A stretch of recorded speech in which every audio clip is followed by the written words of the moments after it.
Well, as early voting is underway, Marylanders are already casting their ballots, but that's not stopping the last-minute push to get as many voters as possible registered and turning out to the polls. 47 ABC's Rob Flax explains how the Maryland NAACP is working to get young people registered here on the shore. The things that we've heard from a lot of members of our community across the state is, the reason why I haven't voted in the past is because I feel like my voice does not matter, but it does matter. That's the message that members of the NAACP Youth and College Voting Program were spreading during Saturday's homecoming at Siegel Stadium in Salisbury, looking to get young people registered, informed, and into the voting booth.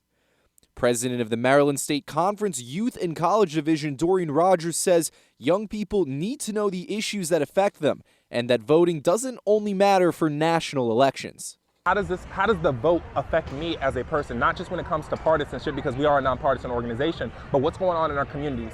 We're combating a stigma and a culture in our country where we're so focused on the presidential election and the federal elections. But again, we also need to focus about our state elections, our city council, our county council, our board of education. SU chapter advisor Joseph Venosa says in particular local elections like those for school boards are especially important for Salisbury University students. School board is directly connected to people's lives, the curriculum they get.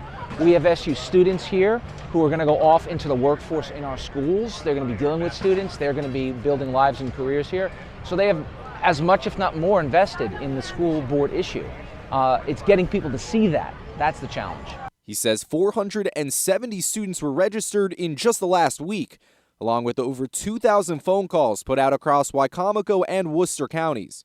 Roger tells us each group of voters responds to different methods of getting them invested in politics. The framework for Allegheny County is completely different for the framework for Wycomico or Dorchester or just even broadly the shore. Again, we need to make sure that we are conscious of who we're reaching out to, whether it's, again, will phone banking be more effective? Will door knocking? Will free food? We got to make sure that we're aware of our communities that we're reaching out to so that, again, we are consistent and we're conscious. In Salisbury, Rob Flax, 47 ABC, WMDT.